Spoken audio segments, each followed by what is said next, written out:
Good morning. അപ്പോൾ ഇന്നത്തെ lunch box എന്താണെന്ന് നോക്കാം.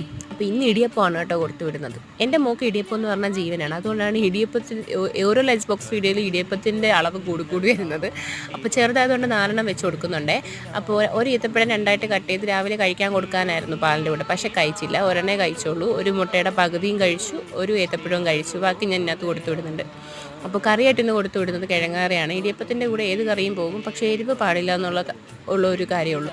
അങ്ങനെ അത് വെച്ച് കൊടുക്കുന്നുണ്ട്. അത് കറക്റ്റായി. അപ്പം ഇന്ന് ടിഫിനായിട്ട് കൊടുത്തു വിടുന്നത് ബ്രൗണിയും ഓറിയോ ബിസ്ക്കറ്റുമാണ്. ബിസ്ക്കറ്റിൻ്റെ ക്രീം തിന്നിട്ട് ബിസ്ക്കറ്റ് അടച്ച് അതേപോലെ കൊണ്ടുവന്നില്ലെങ്കിൽ പറയാം. അതാണ് അവളുടെ ശൈലി. അപ്പോൾ രാവിലെ ഇതേ ഫോട്ടോ എടുക്കാൻ വേണ്ടി നിൽക്കുന്നത് നിപ്പാട്ടോളണം. ഇതാണ് എൻ്റെ മാലക്കക്കുട്ടി ഇൻസ. അപ്പോൾ ഇതേ ബസ് വരുന്നുണ്ട്. ബസ് വന്നു. അപ്പോൾ എൻ്റെ കയ്യിൽ നിന്ന് ബാഗ് മേടിച്ച് ഉമ്മയുടെ കൊടുത്തിട്ട് പറയാം ഷാമി കൊണ്ടുപോയി ആക്കിയാൽ മതി എന്ന്. അങ്ങനത്തെ ഷാമിയുടെ കയ്യിൽ ടാറ്റായും കൊടുത്ത് അവൾ ബസ് വന്നപ്പോൾ പോയി. അപ്പോൾ ബായ്.